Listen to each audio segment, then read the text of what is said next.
Good morning, Wareham. It is Wednesday, May 1st. We have a great show here for you, the news headlines, the weather report, and today in history. In today's special programs, we are going to feature Gym Plus. Learn a service that can help you get your body ready for this beach season. And also, cell phones have become ubiquitous. So is it time to set boundaries? And during the coffee segment, I welcome two key people who put in Article 10 during the spring town meeting that passed. Article 10 passed, but didn't pass without great contention. And so we're going to hear from Sandy Slavin and Bob Paulides, who are going to digest Article 10, what it means, and what it's going to do in this town. But before we get into any of that, I would like to take this moment to thank Not Your Average Antiques, an antique shop down Cranberry Highway in East Wareham, for donating the props that you see in the morning show. So stay with me because the news and the weather are next.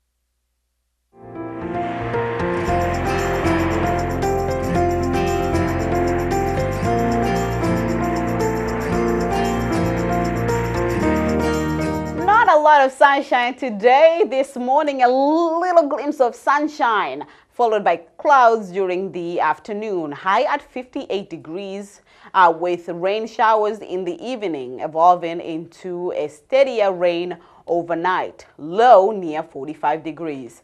Tomorrow, cloudy with occasional light rain, mainly in the morning. High around 50 degrees with occasional showers. Late at night, low at 48 degrees. And now to the news. There were a few news stories over the week, and here are the news headlines.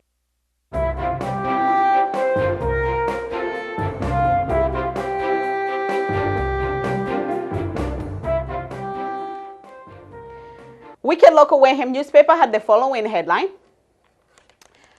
A Wareham pastor is hoping a morning of hearing stories from young men who have overcome drug addiction will give addicts and their families hope for the future.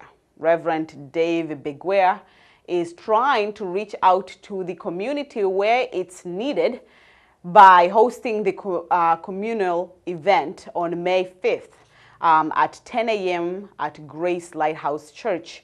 The public is invited. To find out more about the upcoming event at Grace Lighthouse, please go to their website, gracelighthouse.org. And also, we received the following press release this evening at 5:30 to 7:30, located at Stone Path Malt in Wareham, hosted by the Cape Cod Canal Regional Chambers of Commerce. The community will get to celebrate itself. The Bridge Awards aim to recognize businesses and people within our community who have excelled in a service or area of expertise during the 2018 calendar year. You are welcome to come and enjoy some snacks and craft beer, also some wine. There will be a fee by the door. If you're looking to attend the event, please RSVP by visiting www.capecodcanalchamber.org. Our proceeds will benefit the Cape Cod Canal Chambers Scholarship Fund. And that's all for the news this morning. We will be right back after this short break.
Happy May 1st, everyone.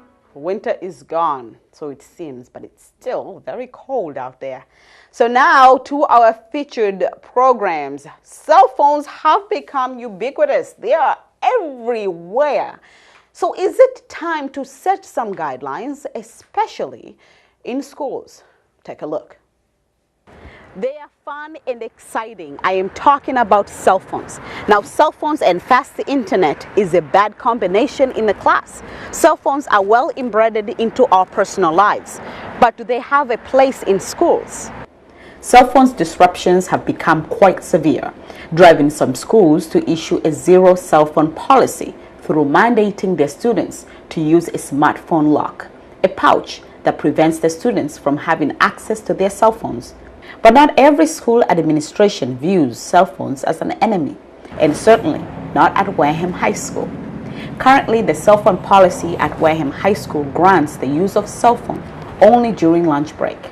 However, the administration is exploring the possibility of increasing this privilege by having the students also have access to their cell phones between classes. Do you think that's going to present an even tougher challenge, that if you have it in a hallway, what's going to prevent a student to not bringing it in the classroom and using it in the classroom? Right. So, it's all about the teachers and what they permit. You kind of promote what you permit. And, I would expect the teachers to follow the handbook.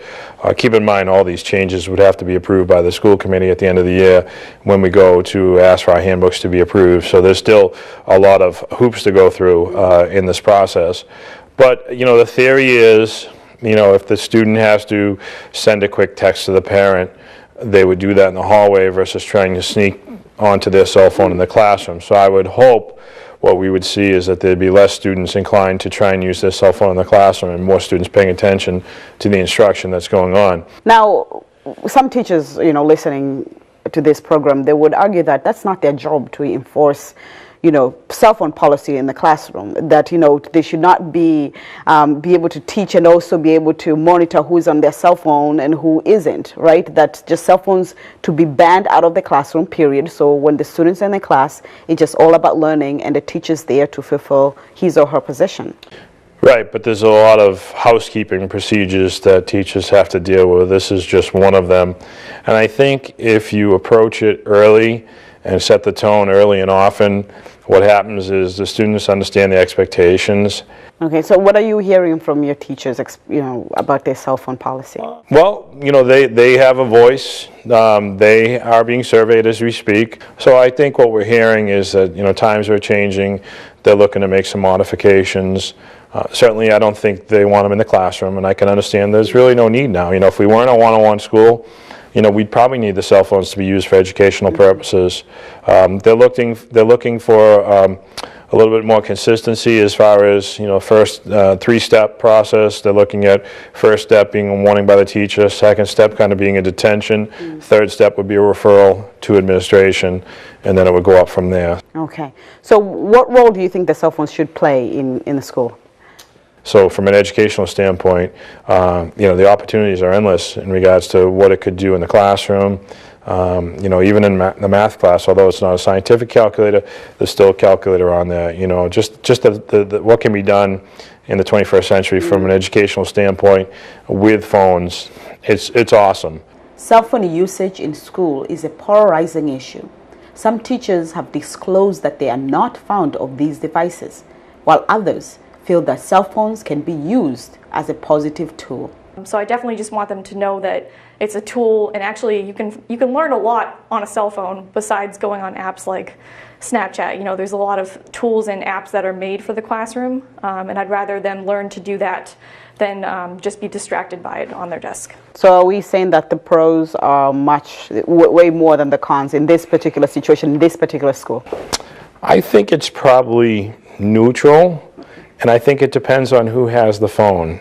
We choose to address it maybe a little differently than some schools. And how do you address it? What's the message do you think it's just the majority of your students are, wonderful students, that they just listen to the policy and respect the policy, or is it about the message that you deliver? What kind of message do you deliver? I think we try and bring the message early. The first 2 days we meet with all the students and go over some policies. We don't read all the policies to them, but they get the handbook and they get a chance to read through it and understand the policy. And you know, to me it's about respect. 98% of the kids, they don't have an issue with the cell phones. 2% we have to deal with on occasion, but really we've got other issues besides cell phones that we really have to deal with. The argument is that cell phones can also be used in case of emergencies, but is that the student's role to play 911 responder, also being a student, or should their system be respected in school, that there are teachers with cell phones, that there are protocols to be made? We spend a lot of time on school safety. I knock on wood, I hope we never have an issue with that, but certainly that's an area where you can say cell phones could be used in a you know, in a positive way and with a negative situation. I think the more information the police can get, the better, so they know how to respond in any situation.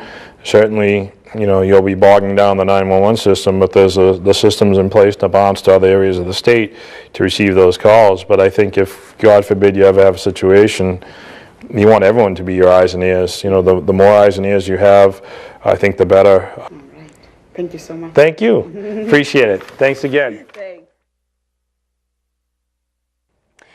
And now we're moving on to our other special program, that is Dr. Zach Noon, helping you get the best body that you deserve, especially for this summer season. Gym cannot be enough. So let's see what Dr. Zach Noon has to offer.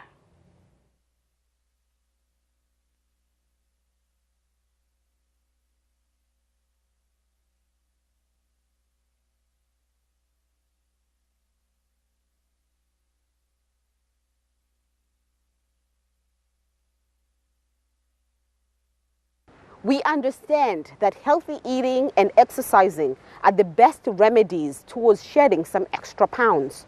But what to do when confronted with some stubborn areas around your body? Fat deposits that no matter what you do, never seem to melt away. To find out an answer to this question, we're going to meet with Dr. Nada Zaknoon here in Wareham to learn about a faster, non-surgical procedure that will guarantee you your best body sculpt in just minutes. It's a non-surgical lipolysis basically, so basically destroying the fat cells. It's efficient, it's scientifically proven by ultrasound studies.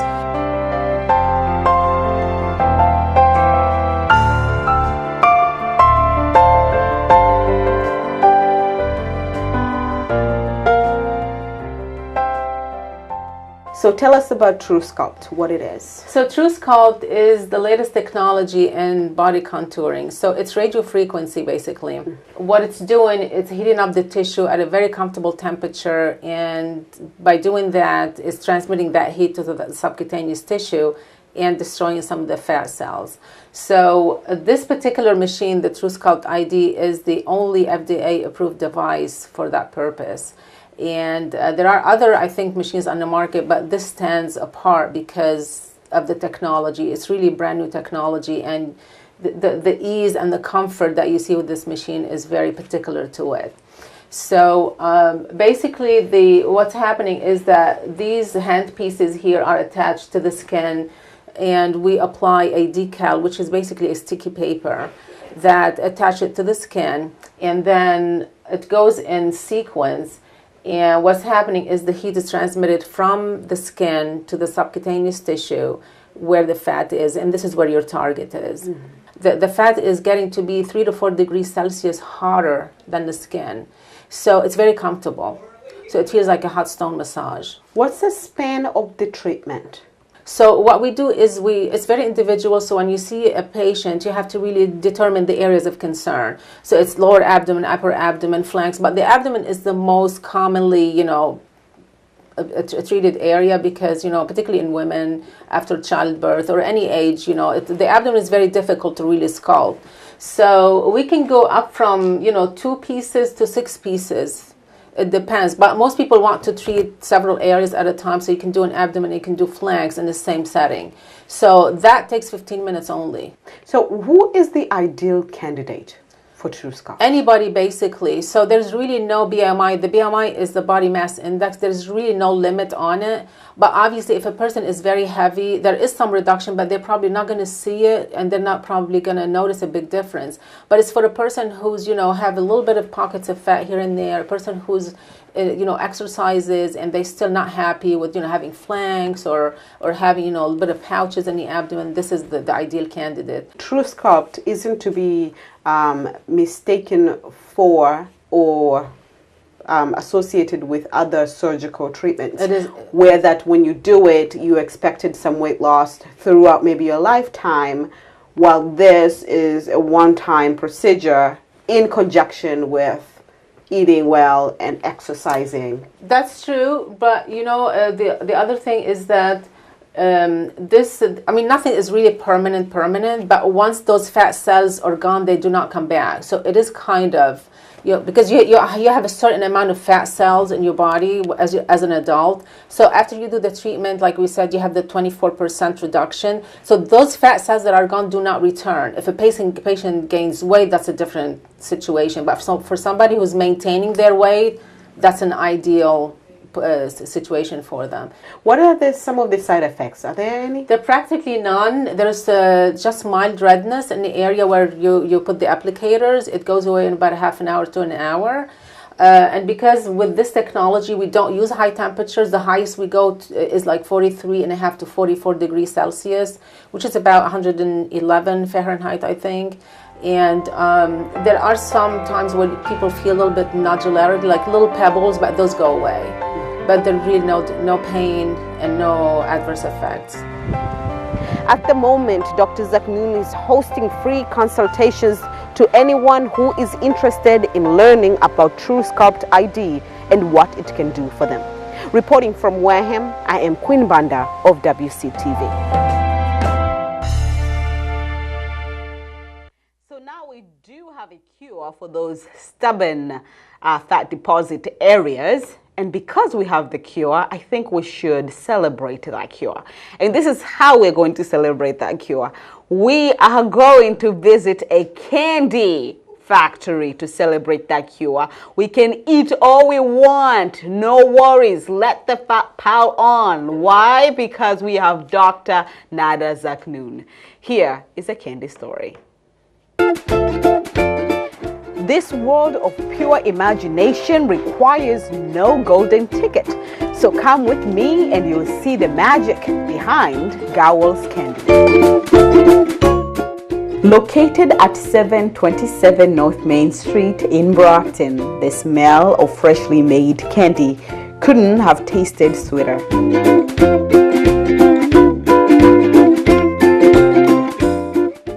We're making bunny lollipops and milk chocolate. Oh, okay. Richard and Lori Gowell are the second generation owners of Gowell's Candy Store. We're going to fill them with chocolate first. We're going to vibrate them or tap them to get the air bubbles out and make them nice and smooth. And then we're going to put a lollipop stick in them. And then we're going to sit them in the back room for a half hour to dry. And then we're going to take them out, bag them, and put them out in the store for sale. Gowell's Candy is the legacy of Richard Gowell, a seasoned candy maker who, after years working at a candy store, decided to set up shop of his own, opening Gowell's Candy in 1959. You were born into this business, right? Yes. So you had such a pleasant childhood. Yep. So tell me about you coming home from school, then what? Well, actually, I went to school down the street. So back then, you came home for lunch. Richard was a sophomore in college when his father suddenly passed away, finding himself the heir to the family throne. So I dropped out of school and started making candy. Left behind was the old recipe book. He made changes over his life, if he thought it needed more of this or less of this or more of that, but there was never any notation saying why he did it or which one was the right number to go by. Though his heart was in the right place, taking over the family business came with its own challenges. Trying to figure out how my father did things, because it wasn't like I was being taught to take over, because that really wasn't in my plan. My plan was to go into some other type of business or something. Mm-hmm. Yes. So what we're thinking, legacy is going to continue? I don't know. Generational? We'll see. We'll see. Are you grooming somebody? No, Not no, right now. no. No, right now. And over the years, alongside his wife, he has overcome fads and stayed true to quality and great taste.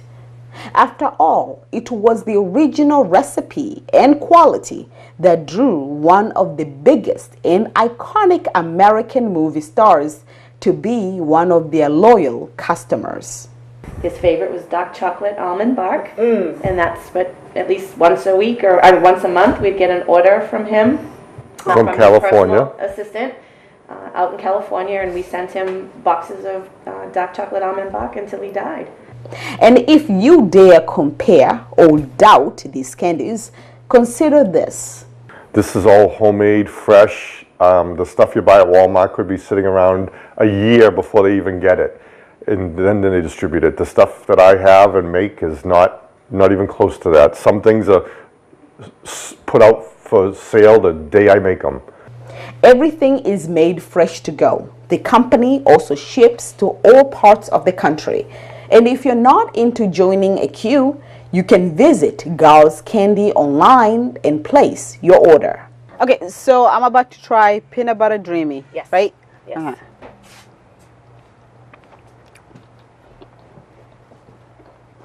This is good. So it's like a Reese's cup.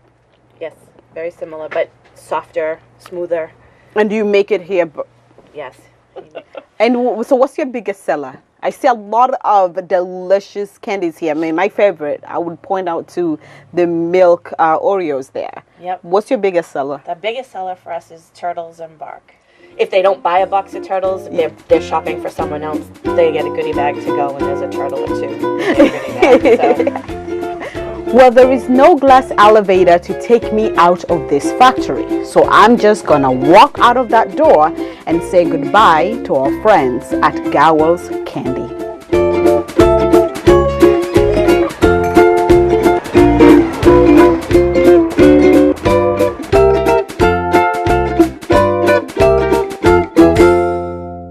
Wasn't that delicious? And don't you feel just comforted at the idea that you can do anything and there are no consequences when it comes to eating, of course, and losing the weight. Other things do have consequences. So we're gonna move on with our regular programming. Welcome, it's May 1st and this is Good Morning Wareham.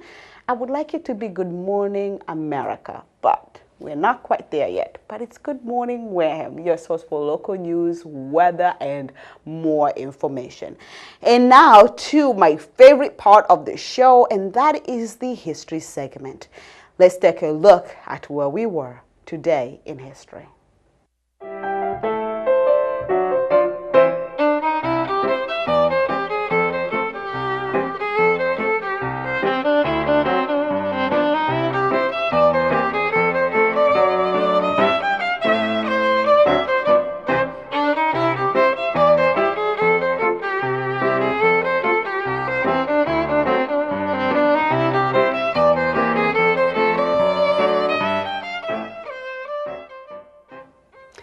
Hello and welcome back.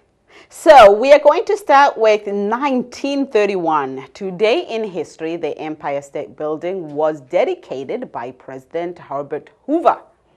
At the time, the Empire State Building was the tallest skyscraper in the world, reaching 1,454 feet tall. Today, the tallest building isn't that. However, one located in Dubai. Burj Khalifa, I believe, B-U-R-J, Khalifa Tower in Dubai, which is almost twice the height at 2,717 feet tall. That's a one tall building. Okay, we're gonna go to 1941. The legendary film Citizen Kane was first released. The original showing took place in RKO Palace Theater, which, though it received good reviews, it bombed at the box office. Only after a re-release years later did Orson Welles' film become known as a masterpiece.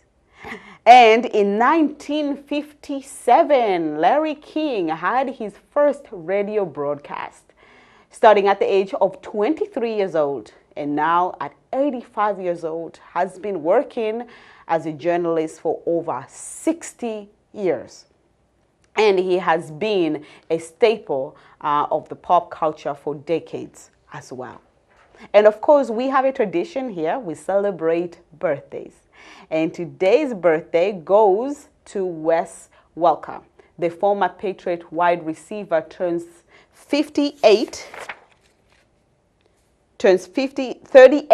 years old today.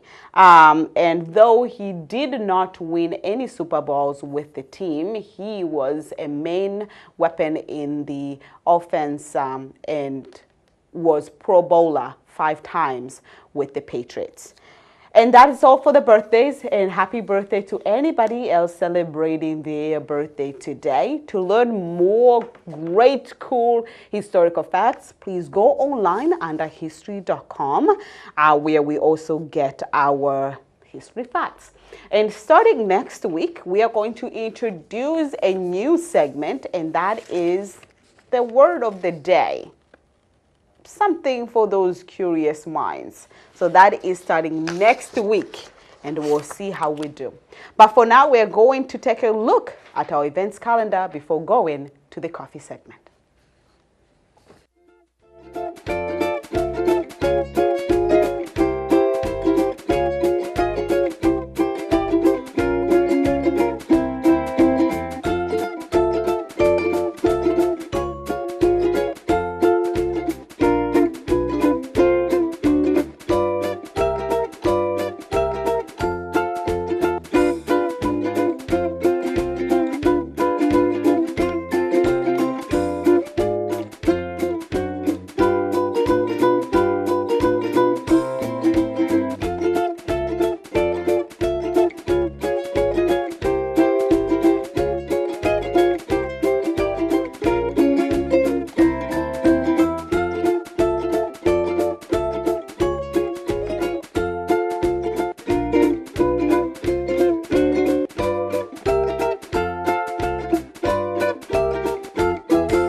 welcome back. This is the morning show. We are broadcasting live from our WCTV studio in Wareham. And this is the coffee segment. Joining me is Sandy Slavin and Bob Politis to discuss Article 10 that they had to defend during spring's town meeting. Welcome. Thank you. What a show you guys put up there. That was the most contested article of the whole night. You think so? Yes, it was. I mean, really, you guys took all 10 minutes. So, Shouldn't have been. Should have been, yes. Should not have been. It should not have been. But this seems to be the tendency, the culture in Wareham. I mean, this article has gone forward 4 times. The first time, this is the first time in the town meeting, but 3 times prior to that, selectmen, right? Yes. And you didn't have success. Correct. The Housing Authority submitted a grant request to CPC. CPC vetted it and felt that it was a valid project, submitted it to the selectmen to be included in the town warrant in 2016, and they said no. They did not want it on the town warrant. 2 reasons were given. One is that behind the scenes there was another project they wanted the money for. Then it was, oh God, I can't even remember the reasons why they gave, but it was, well, I want the state to give us more money, but we're not going to put our money into this until the state puts more money. Believe you me, the state's not going to care about 2 housing units to hold them as hostage to give us more money for the rest of it. But that was one of the reasons why a selectman gave for not submitting this to town meeting warrant. And as I said, there was another project in the backwinds, and they wanted the money saved for that particular project, which never happened. That was 2016. Housing Authority asked for 4 units, 2 units, 2 duplexes, and it would cost about $450,000. The next year, they submitted the same article, and selectmen said no. Again, we will not give it to the town meeting floor. It was too much money. Well, darn it. It was too much money because another year had passed. And then CPC submitted again for the 3rd time, and at the same time, we felt that a citizen's petition article could bypass the selectmen and make it automatically on the warrant, and therefore this one selectman said, well, they won't put the CPC article on because they didn't want to make the town warrant any bigger than what it already was. That was 1 page, because that was a citizen article. The citizen's article failed. It was flawed, and so didn't pass, and we brought it forth again for the 4th time, and this time the selectmen allowed it to go on to the warrant for the town meeting participants to vote on it. It's their money, it's their CPA funds. They should have the chance to say yay, as opposed to 3 selectmen refusing to put it on it for 3 years in a row. So we finally got it on. You broke the perpetual circle of keep on getting. And I still don't know why the reasons the selectmen gave, that's 3 of them, chose to say to the town voters who came to town meeting, hey, we know more than you do, therefore we're not going to allow you to vote on it. And that happened 3 times. So before we get into what the selectmen, especially Peter Tattlebaum and his reasoning to why he didn't approve this article, or he did not want it to be He didn't vote favorable for it. Favorable for it. Bob, you had to clarify the language. I remember Tattlebaum did ask you, Selectman Peter Tattlebaum said, who is going to be in charge of this project? Because I remember, according to your comments, you said it's at the Argonne Village, but it's going to be its own separate project. Right. And therefore, it created a little bit of confusion, whether there was confusion or he didn't understand your point. Could you clarify that? First, I'd like to indicate that last year we were looking for 6 units, and it was 950, and that was too much. And Peter did say, withdraw it, and we'll support it next year for less money. So we came back this year for less money.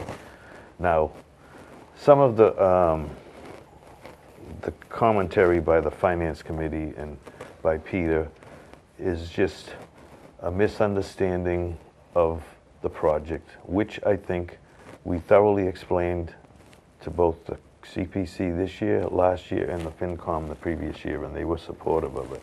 They changed afterwards when they found out the selectmen weren't, so they went hand in glove with them.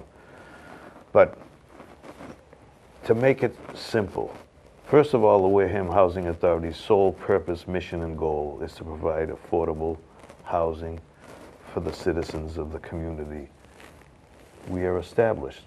There's 351 cities and towns in the Commonwealth. 241 of them have housing authorities. And the statute says, the enabling legislation, 121B, which mirrors the enabling legislation, 121B, that creates the redevelopment authority. We're a separate body, politic and corporate. 5 board of directors, 5 board of directors or 5 members, just like the selectmen is 5 board members. They are separate, they're not part of the state, they get a lot of money from the state, but the state doesn't tell them what to do.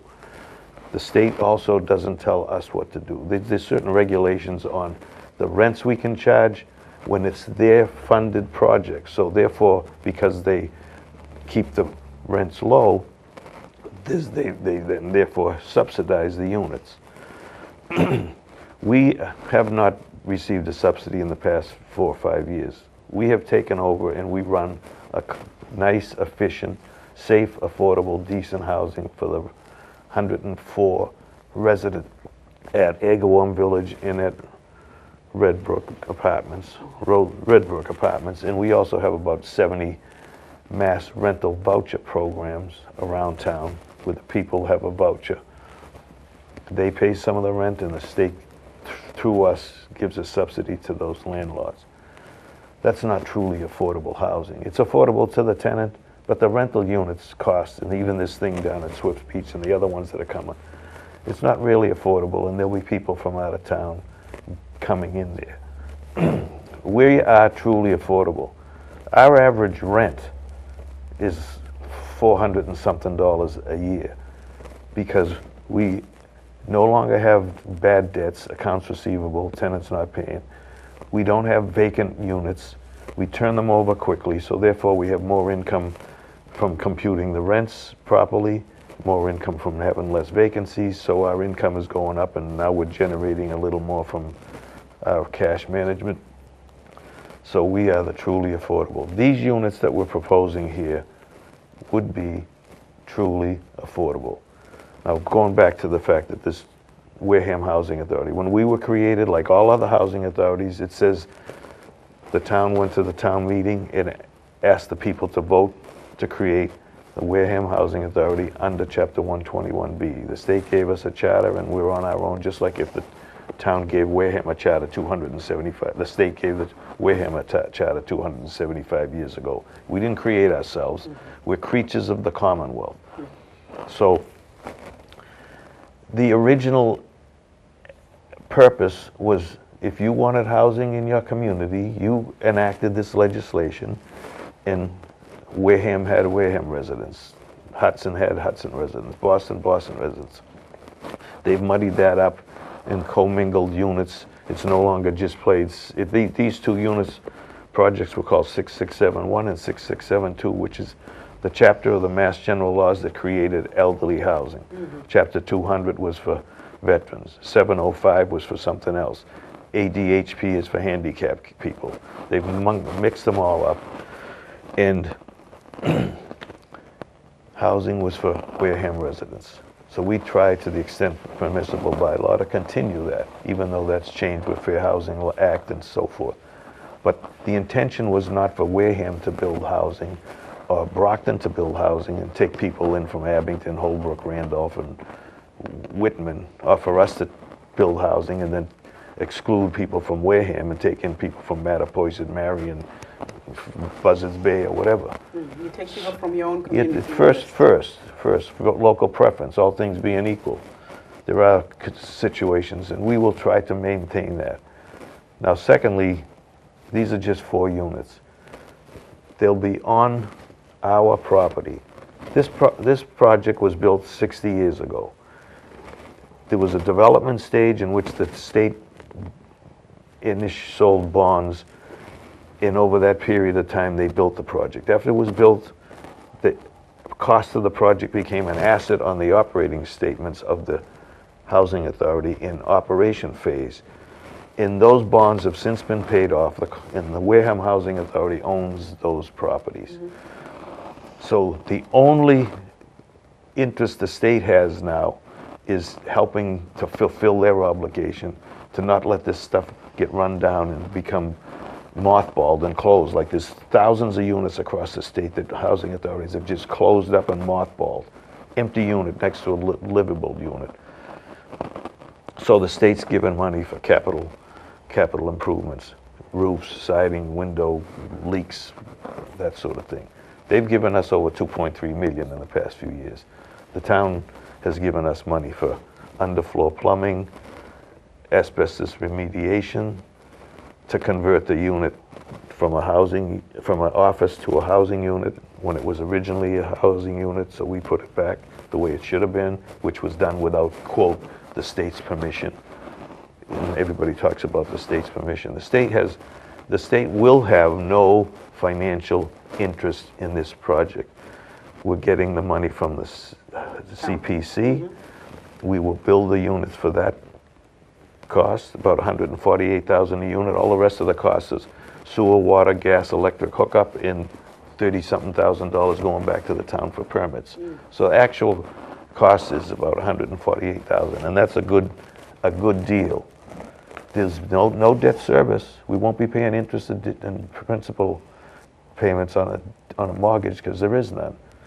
We will operate it based on the rents, and the rent will cover all costs. I have an explanation of what all the costs would be. All administrative costs, all maintenance costs, all foreseeable long-term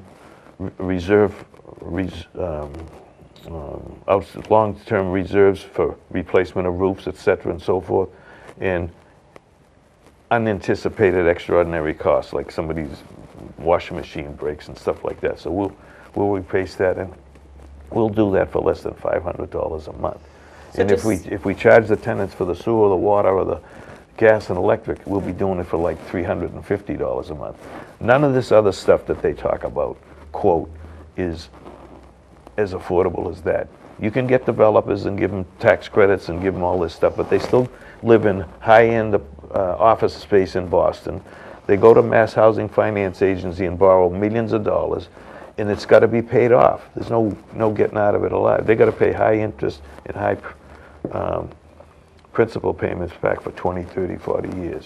But ours are all paid for. We have no costs except operating costs and reserves for long-term capital costs. So the distinction is that this is the project is going to be built in the complex, the Agawam Village complex. However, it's not it's not bounded in the same rules and regulations as the Agawam Village project. It's its own. It's the town. Right, project, as if it was state funded. Then they would they would try to regulate. And guess what? It would cost more. It would cost more, and that's so another point you mentioned. We have this space on the property, and there was audits done over the years that said there's all kinds of vacant space on housing authority property across the state. CPC has funded other projects across the state, housing authority. So what we're saying is, this is Agawam Village, owned by the Wareham Housing Authority. We have adequate available space. So there'll be a space, 4 units. They will look similar to what's there now, but not exactly. And it'll say Wareham Community Preservation Affordable Housing. Separate sign, managed by the Wareham Housing Authority. Out front, where the other one says Agawam Village, managed by the Wareham, owned and operated by the Wareham Housing Authority. So it's not an integral part. It's separate and distinct from those units. The tenants will know it is, and nobody in the state will know it is, because they won't be financing a dime of it. So they are wholeheartedly in support, give us the green light to be their guest, build 4 units. And not to say that I mean, I'm thinking in terms of cost, because you have this space. If we didn't have the space, then we will be looking for an area, and also money would increase. Yes. Right. Now, back to you, Sandy. The project 4 years ago, it was $450,000. Something like that, Something yes. in that case. Now we are looking at $650,000, right? So 200,000 increase among this back and forth fight whether we should or we shouldn't, right? So Selectman Peter Tattlebaum, he said, I believe it's 4 units that are suggested here aren't going to make much of an impact. Therefore, let's take that $650,000 and invest it in another affordable housing project that is coming up, which by coming up, actually, we're speaking very vaguely because it's still in its early stages, elementary stages. So hearing that, why do you think it's so hard always to defend CPC funds? Money that town of Wareham puts in through their taxes. This is our money to defend, to use that money to make affordable housing that we desperately need for our elders. Can I say something about that? I think it's a misunderstanding about redevelopment in housing. In that's $650,000 to a developer who's going to go to MHFA and borrow $5 or $6 million to build 20 or 30 units up there, or maybe 10 million more. This is a drop in the bucket to them. It's not even essential to them.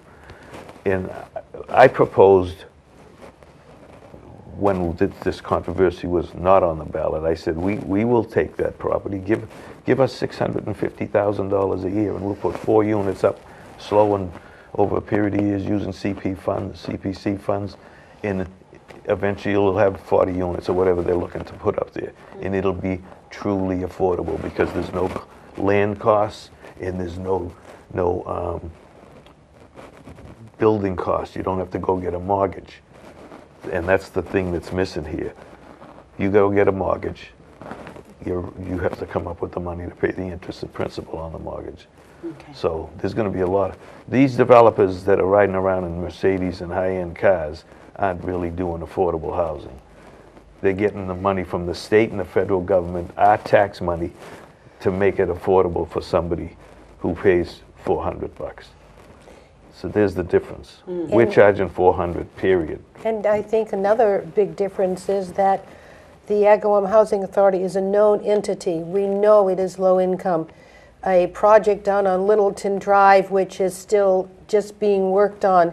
I'm sorry, but low income in the town of Wareham is the same low income as the city of Boston. We're still in the Boston housing grid. We've been unable to move into the New Bedford Fall River housing region. Yeah. Therefore, our affordable housing is based on what Boston considers income for affordable. So Which is higher. We know that the 4 units in Agawam will be affordable. Yes, $650,000 is a lot of money. But it's our money. But it's there, right? And it's that 10% reserve that's been set aside unused for affordable housing. CPC has been able to put about $240,000 into Agawam to do the flooring and the Underfloor flooring, plumbing, the that was plumbing, leaking. the conversion. So there has Asbestos been money, but remediation. I'm sorry, $250,000 is not a whole lot when it really could be. It's not a whole lot. Considering what the state has put in to rehab some of those buildings now, over $2 million for rehabbing. Yeah, 2.3 million. Yeah, and it's, I'm sorry, but it's our town, it's our money, it's paid on our CPA tax bill, which is due today, and I want it to go to town people and affordable and run by the housing authority. Now, Sandy, to those who aren't familiar with how long you've been in CPC, how long have you been part of CPC? CPC was voted on in 2002. I think I became a member in 2005.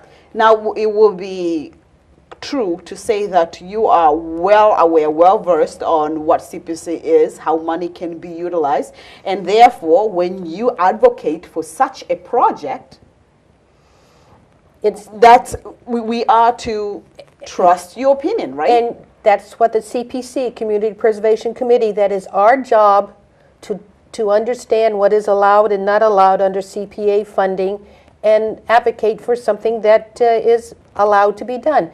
Now, sometimes something is allowed to be done, like rehabbing the chimney down at the old car barn, but it failed on town meeting floor because it was a private entity. But that gave the town meeting a chance to say yay or nay. It wasn't blocked by 3 people. So not everything which is allowed under CPA guidelines can be will be voted on, voted in acceptance. I mean, so that's what it is. And actually, you were advocating for that, right? That you're not pushing these articles or supporting certain projects and saying town should vote on this, but you're saying the town people, residents, should be aware that there's such a project coming about, that CPC funds can be used, and whether for them to say yes or no. 3 times it has been shut down, and this time you put in a citizens article. I thought that was, because I'm looking at the warrant, I thought that was the funniest thing. It's almost like, okay, you got me in here, so let me make sure that I am not dealing with you guys later on in the future. It was not discussed in any of our CPC meetings. I did not discuss it with any other members of the committee. It was mine. It was your article. Pissed that 3 selectmen failed to give affordable housing option to our town meeting body.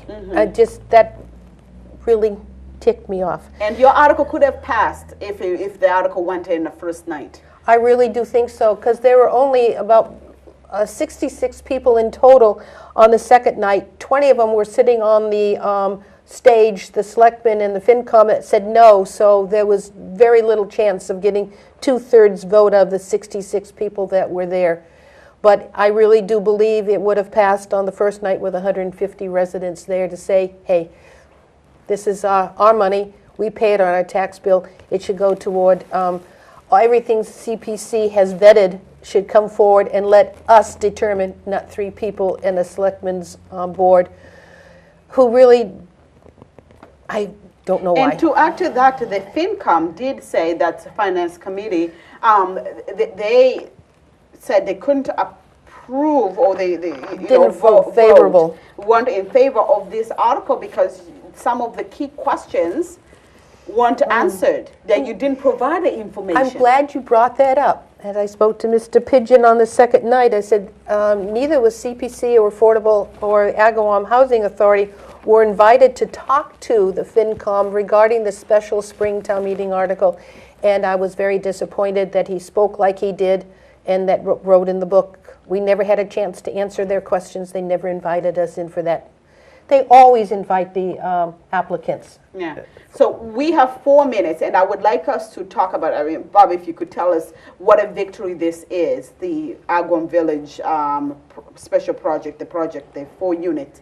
What a victory this will be for the town of It's Wareham. not a victory for the housing authority, it's a victory for the eligible residents who will then be living there, just like it was when the town gave us $70,000 to convert the office, which was originally a unit, back to a unit. We put another unit back in circulation. That's more rent coming in, and another qualified eligible person has a roof over their head. How many are on the waiting list, by the way? There's like 700 people on the waiting. 700 people Yeah. for providing. This is 4 Yeah. units. And Yeah. I know it's a drop in the bucket, Yeah. but that's 4 families Yeah. or individuals coming out of the Yeah. cold Yeah, right. and So- have housing. So that's again is our purpose, and we want to do that. It seems like 4 is a drop in the bucket. We get to things incrementally, and as Sandy was indicating, the original intention of the CPC statute was that the CPC committee would vet the articles and make propositions for articles on the town meeting, which would then go to town meeting. And the statute was clear that it didn't go through the Board of Selectmen, who have control of the warrant, but there were exceptions, and this was one of them. So then they revised the charter or something. Now, to because modify it's that. CPC funds, I know you cannot discriminate individuals, but does it guarantee us at least all 4 of those units or majority of those units are going to go residents here in Wareham, senior? We have that many seniors from Wareham. Some of them are okay. homeless, some of them are, their property is condemned and is scheduled for demolition or whatever. So there's enough Wareham residents who are eligible and qualify to be housed there.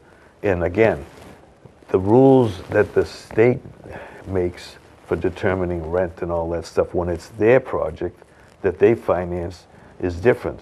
This will be, what are the costs, pure, simple costs. We don't have elaborate directors riding around in high-end cars, taking them home, and like in some places. What are you driving? I'm driving a 2005 vehicle, and my other 2005 vehicle is in the garage. So I'm a frugal man, and we run that place very frugally. There's no extravagance. If you look at the office, it has adequate office space. It's not a plush office with carpets and rugs and couches and TVs and all that stuff for the office help. They don't have cars to take home like the previous director did. So It's So we gone have under 1 new- minute, They've undergone new management, and it's been a thrill to work with the Housing Authority on the CPA grants that they have submitted to CPC for consideration, and we really do thank them for stepping up and working toward a better living environment for our elderly. And we appreciate the CPC. And again, as everybody says, it's our money, the people up on the stage, it's our money. It's not their money. They're fiduciaries, just like I'm a fiduciary. I'm here to work for the beneficiaries of the housing. They're here to work for the beneficiaries of this town, which is the taxpayer. I will have to end the show now. I'm sorry. So that's all the time we have. I'm looking above what it is saying. Cut it. So I'm sure we need to bring these 2 individuals back here to finish this conversation. Thank you for joining us this morning. You missed us. Do not worry. This show will air this evening at 6 p.m. And join me on Friday because I'm going to have the 2 Slavens in... right here. We'll see how that will happen. We'll have to have a marriage council here to wait in. So thank you. And have a wonderful day, Wareham. Bye.